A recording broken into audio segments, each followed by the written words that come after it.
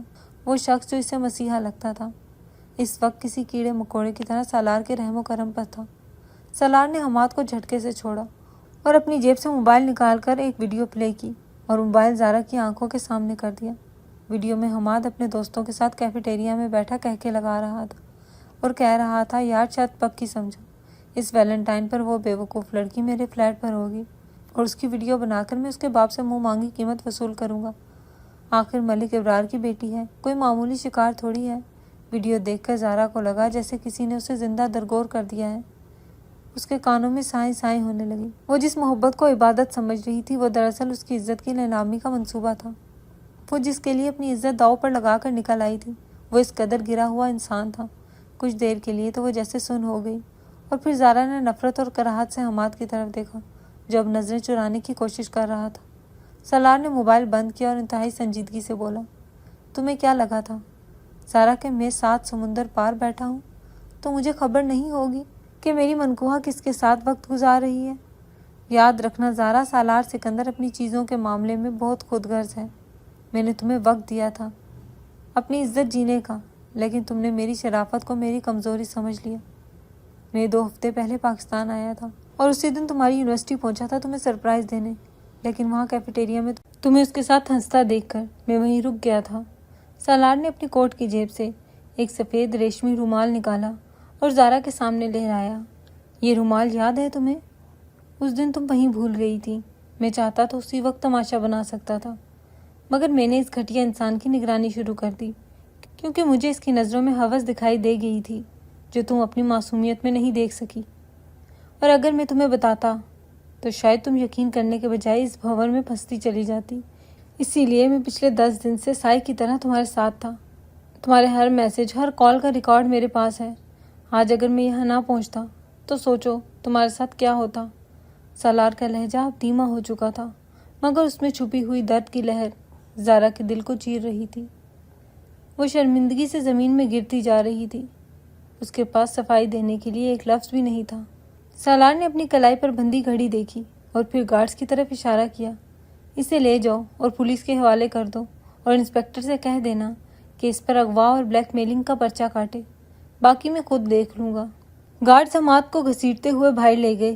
حماد چیختا رہا، چلاتا رہا، مگر سالار نے پلٹ کر بھی نہیں دیکھا۔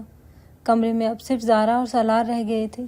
ایک عجیب سی خاموشی تھی جس میں صرف زارا کی سسکیوں کی آواز تھی۔ سالار نے ایک گہری سانس لی اور زارا کے قریب آ کر اس کا ہاتھ تھام لیا۔ زارا کا پورا جسم ایک جھرجھری لے کر رہ گیا۔ یہ 9 سالوں میں پہلا لمس تھا جو اس کے شوہر نے اسے دیا تھا۔ سالار کی گرفت نہ تو بہت سخت تھی اور نہ ہی نرم، بلکہ اس میں ایک عجیب سا ملکیت کا احساس تھا۔ چلو اب یہاں ایک لمحہ بھی نہیں رکنا، سالار نے حکم صادر کیا اور زارا کو لے کر باہر کی طرف بڑھا۔ زارا مشینی انداز میں اس کے پیچھے چل پڑی۔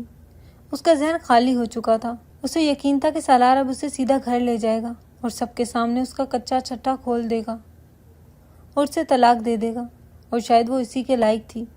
لفٹ میں نیچے اترتے ہوئے زارا نے چوری چھپے سالار کو دیکھا۔ اس کا چہرہ پرسکون تھا مگر جبڑے سختی سے بھنچے ہوئے تھے۔ زارا کے دل میں ایک انجانی سی خواہش جاگی کہ کاش وہ اس شخص کو پہلے سمجھ پاتی، کاش اس نے سالار کے آنے کا انتظار کیا ہوتا تو آج اسے یہ دن نہ دیکھنا پڑتا۔ گاڑی میں بیٹھتے ہی ماحول مزید بھوجل ہو گیا۔ سالار نے گاڑی سٹارٹ کی اور سڑک پر ڈال دی۔ زارا ونڈ اسکرین سے باہر بھاگتی ہوئی عمارتوں کو دیکھ رہی تھی۔ آنسو مسلسل اس کے رخساروں پر بہہ رہے تھے۔ سالار نے خاموشی کو توڑتے ہوئے کہا، آنسو صاف کر لو زارا، اب رونے کا کوئی فائدہ نہیں، جو ہونا تھا وہ ہو گیا، اللہ کا شکر ادا کرو کہ تم بچ گئی۔ زارا نے کانپتی ہوئی آواز میں کہا، آپ مجھے کہاں لے جا رہے ہیں؟ گھر؟ بابا کو سب بتا دیں گے؟ زارا کو اپنی آواز اپنی نہیں لگ رہی تھی۔ سالار نے ایک نظر زارا پر ڈالی اور پھر سڑک پر نظریں جماتے ہوئے بولا، تمہیں کیا لگتا ہے میں اتنا کم ظرف ہوں کہ اپنی عزت کا تماشا خود بناؤں گا؟ ہاں، مجھے تم پر بہت غصہ ہے، اتنا کہ جی چاہتا ہے تمہارا گلا دبا دوں، مگر پھر سوچتا ہوں کہ اس میں تمہارا قصور کم اور حالات کا زیادہ ہے۔ میں نے تمہیں اکیلا چھوڑ دیا تھا، شاید اسی لیے تم بھٹک گئی تھی۔ سالار کے ان الفاظ نے زارا کو حیران کر دیا۔ وہ جس شخص کو جلاد سمجھ رہی تھی وہ اس کی غلطی کا جواز پیش کر رہا تھا۔ زارا نے تڑپ کر سالار کی طرف دیکھا اور بولی، مجھے معاف کر دیں سالار، مجھ سے بہت بڑی غلطی ہو گئی ہے۔ میں بہک گئی تھی، مجھے لگا آپ کبھی واپس نہیں آئیں گے۔ مجھے یہ محسوس ہونے لگا تھا جیسے میں قید ہو گئی ہوں۔ سالار نے گاڑی کی رفتار آہستہ کی اور سنسان سڑک کے کنارے گاڑی روک دی۔ اس نے اسٹیئرنگ وہیل پر دونوں ہاتھ رکھے اور زارا کی طرف گھوم گیا۔ اس کی آنکھوں میں اب غصے کی جگہ ایک عجیب سی اداسی تھی۔ غلطی تمہاری یہ نہیں تھی کہ تم بہک گئی تھی زارا، غلطی یہ تھی کہ تم نے مجھ پر اعتبار نہیں کیا۔ تم نے ایک بار بھی مجھ سے رابطہ کرنے کی کوشش نہیں کی۔ کیا میں اتنا برا تھا؟ سالار کی آواز بھرا گئی تھی۔ زارا کا دل کیا کہ وہ پھوٹ پھوٹ کر روئے۔ وہ آج اپنے شوہر کے سامنے ایک مجرم کی طرح بیٹھی تھی۔ سالار نے اپنی جیب سے ٹشو نکالا اور زارا کی طرف بڑھایا۔ اپنے آنسو صاف کرو، ہم گھر جا رہے ہیں، لیکن یاد رکھنا وہاں کسی کو بھنک بھی نہیں پڑنی چاہیے کہ آج کیا ہوا ہے۔ یہ راز میرے اور تمہارے درمیان رہے گا۔ اور ہاں، ایک بات کان کھول کر سن لو زارا، میں نے تمہیں معاف نہیں کیا ہے، صرف تمہارا پردہ رکھا ہے۔ اب تمہیں میرا اعتبار جیتنا ہوگا اور یہ اتنا آسان نہیں ہوگا۔ سالار نے دوبارہ گاڑی سٹارٹ کی۔ زارا حیرت کے ملے جلے جذبات کے ساتھ اسے دیکھ رہی تھی۔ وہ شخص جو اسے رسوا کر سکتا تھا اس کا محافظ بن گیا تھا۔ گاڑی اب گھر کے راستوں پہ رواں دواں تھی۔ زارا نے دل ہی دل میں اللہ کا شکر ادا کیا اور فیصلہ کیا کہ اب وہ اپنی باقی زندگی اس شخص سے نام کر دے گی جس نے اس کی خطا کو چھپا لیا تھا، مگر اسے معلوم نہیں تھا کہ گھر پہنچ کر سالار کیا فیصلہ سنانے والا ہے۔ وہ سمجھ رہی تھی کہ شاید اب سالار کی سرد مہری برداشت کرنی پڑے گی، لیکن سالار کے دماغ میں کچھ اور ہی چل رہا تھا۔ گاڑی کے ٹائرز نے پورچ کے فرش کو چھوا تو زارا کا دل جیسے پسلیوں سے باہر آنے کو بےتاب ہو گیا۔ گاڑی کا انجن بند ہوا، مگر اندر کی فضا میں ابھی بھی ایک ایسا بوجھل پن تھا جو سانس لینا دشوار کر رہا تھا۔ سالار نے ایک گہری سانس لی اور اپنی کلائی پہ بندھی گھڑی کو درست کرتے ہوئے سائیڈ مرر میں اپنے بال سنوارے۔ اس کے چہرے پر اب وہ وحشت نہیں تھی جو کچھ دیر پہلے فلیٹ میں تھی، بلکہ اب ایک ایسی پراسرار سنجیدگی تھی جسے پڑھنا ناممکن تھا۔ اس نے زارا کی طرف دیکھے بغیر دروازہ کھولا اور باہر نکل گیا۔ زارا نے دوپٹہ درست کیا اور جیسے ہی گاڑی سے باہر نکلی، سامنے کا منظر دیکھ کر اس کے قدم وہیں جم گئے۔ پورچ میں صرف اس کے والدین ہی نہیں بلکہ دبئی سے آئے ہوئے اس کے دونوں بھائی احسن اور فہد بھی موجود تھے، اور ان کے ساتھ ہی صوفے پر سالار کے والدین یعنی زارا کے چچا سکندر صاحب اور چچی بیگم بھی بیٹھی تھی، جو شاید آج ہی امریکہ سے یہاں پہنچے تھے۔ ان سب کے چہروں پر تھکاوٹ کے باوجود ایک عجیب سی خوشی کی چمک تھی جو زارا کے لیے مزید حیرانی کا باعث بنی۔ چچی بیگم نے آگے بڑھ کر زارا کو گلے لگایا اور ماتھا چومتے ہوئے بولی، دیکھا زارا، ہمارا بیٹا کتنا سمجھدار نکلا۔ یہ پہلے ہی آ گیا تھا تاکہ ہمارے لیے گھر سیٹ کر سکے اور سب کو سرپرائز دے سکے۔ زارا کو یہ سن کر خود سے نفرت محسوس ہوئی تھی، مگر وہ دھیرے سے مسکرا دی۔ زارا کو لگا کہ زمین پھٹے اور وہ اس میں سما جائے۔ اگر آج سالار اس کا پردہ چاک کر دیتا تو ان بھائیوں کی نظروں میں وہ ہمیشہ کے لیے گر جاتی، جو اسے اپنی گڑیا کہتے نہیں تھکتے تھے۔ احسن بھائی نے آگے بڑھ کر سالار کو گلے لگایا اور زوردار کہکا لگایا، ارے سالار میاں، تم نے تو ہمیں بھی سرپرائز دے دیا۔ ہم تو سمجھ رہے تھے کہ تم اگلے ہفتے آؤ گے، مگر یہاں تو دولہا میاں پہلے ہی پہنچ گئے ہیں۔ سالار احسن اور فہد سے بڑی گرم جوشی سے ملے اور پھر بڑوں سے بھی ملے اور انہیں سلام کیا۔ ملک ابرار کی خوشی دیدنی تھی۔ انہوں نے سالار کے کندھے پر ہاتھ رکھتے ہوئے کہا، بیٹا تم نے گھر کی رونق لوٹا دی ہے، اللہ تمہیں خوش رکھے۔ زارا ایک ستون کی اوٹ میں سانس روکے کھڑی تھی۔ اسے سمجھ نہیں آ رہا تھا کہ سالار اب کیا کرنے والا ہے۔ سالار کی نظریں گھومتی ہوئی زارا پر ٹکی تو زارا کا سانس اٹک گیا۔ سالار نے ایک پرمعنی مسکراہٹ کے ساتھ سب کی طرف دیکھا اور پھر ایک بات کہی جس کی توقع وہاں کھڑے کسی بھی شخص کو نہیں تھی۔ اس نے ملک ابرار کا ہاتھ تھام کر انتہائی سنجیدگی اور ادب سے کہا، میں جانتا ہوں کہ یہ سب اچانک ہے، شاید آپ لوگوں کی تیاریاں بھی مکمل نہیں، مگر میں مزید انتظار نہیں کر سکتا۔ میں چاہتا ہوں کہ زارا کی رخصتی آج اور ابھی ہو جائے۔ یہ سنتے ہی سب حیران ہو گئے۔ صفیہ بیگم نے کہا، بیٹا اتنی جلدی کیا ہے، تھوڑی تیاری دھوم دھام۔ احسن بھائی نے حیرانی سے کہا، مگر سالار یار، ایسے کیسے؟ ابھی تو ہم آئے ہیں، نہ کوئی مہمان بلائے ہیں، نہ کوئی انتظام ہے، اور زارا کی تو کوئی تیاری بھی نہیں ہے، یہ کیسے ممکن ہے؟ سالار نے مسکراتے ہوئے احسن کے کندھے پر ہاتھ رکھا اور زارا کی طرف دیکھتے ہوئے بولا، مجھے کوئی دھوم دھڑکا نہیں چاہیے احسن بھائی، اور نہ ہی مجھے کسی جہیز یا دکھاوے کی ضرورت ہے۔ میری بیوی ہی میرا سب سے قیمتی سرمایہ ہے۔ میں چاہتا ہوں کہ سادگی سے اپنی امانت اپنے گھر لے جاؤں۔ تبھی سالار کے والد سکندر صاحب نے بھی مسکراتے ہوئے کہا، بھائی جان، سالار ٹھیک کہہ رہا ہے، نیک کام میں دیر کیسی، ہم سب تو جمع ہی ہیں، بس سادگی سے بچی کو رخصت کر دیں، ہم بھی یہی چاہتے ہیں کہ ہماری بہو آج ہی ہمارے گھر کی رونق بنے۔ ملک ابرار کی آنکھوں میں نمی تیر گئی۔ انہوں نے آگے بڑھ کر سالار کو گلے لگا لیا اور کہا، مجھے فخر ہے تم پر سالار۔ زارا کو یقین نہیں آ رہا تھا کہ جس طوفان سے وہ ڈر رہی تھی وہ رحمت کی بارش بن کر برس رہا ہے۔ سالار نے اس کی خطا کو صرف چھپایا ہی نہیں بلکہ اسے وہ عزت دے رہا تھا جس کی وہ شاید حقدار بھی نہیں تھی۔ شام کا سایہ گہرا ہوتے ہی گھر کے لاؤنج میں ایک سادہ مگر پروقار تقریب منعقد ہوئی۔ قریبی رشتہ داروں کو فون کر کے بلا لیا گیا۔ زارا کو سرخ اور روسی جوڑے میں تیار کر دیا گیا تھا۔ وہ آئینے میں اپنا عکس دیکھ رہی تھی جہاں شرمندگی اور شکر گزاری کے آنسو اس کے میک اپ کو خراب کر رہے تھے۔ جب اسے باہر لایا گیا تو سالار شیروانی میں ملبوس بہت ہینڈسم لگ رہا تھا۔ نکاح تو برسوں پہلے ہو چکا تھا، اب صرف رخصتی کی رسم تھی۔ ملک ابرار نے زارا کا ہاتھ سالار کے ہاتھ میں دیتے ہوئے کہا، سالار بیٹا، یہ میری نازو پلی بیٹی ہے، اسے کبھی کوئی دکھ نہ دینا، ہمیشہ اس کا ساتھ دینا۔ سالار نے مضبوط گرفت میں زارا کا ہاتھ تھاما اور ملک ابرار کی آنکھوں میں دیکھتے ہوئے کہا، تایا ابو جان چلی جائے گی مگر آپ کی عزت پر آنچ نہیں آنے دوں گا۔ یہ جملہ صرف سالار اور زارا ہی سمجھ سکتے تھے کہ اس میں کتنی گہرائی تھی۔ زارا نے روتے ہوئے اپنے بھائیوں کے گلے لگ کر خدا حافظ کہا۔ احسن اور فہد نے اسے دعاؤں کے سائے میں رخصت کیا۔ جب وہ گاڑی میں بیٹھی تو سالار نے ڈرائیونگ سیٹ سنبھالی۔ گاڑی سٹارٹ ہوئی تو زارا نے مڑ کر اپنے گھر کو دیکھا جہاں اس کی ایک غلطی اسے ہمیشہ کے لیے بے گھر کر سکتی تھی، مگر سالار نے اسے بچا لیا تھا اور آج وہ عزت کے ساتھ اپنے گھر جا رہی تھی۔ سالار کا گھر روشنیوں سے سجا ہوا تھا۔ گیٹ سے اندر داخل ہوتے ہی پھولوں کی مہک نے ان کا استقبال کیا۔ پورچ میں گاڑی رکتے ہی چچی بیگم نے آگے بڑھ کر گاڑی کا دروازہ کھولا۔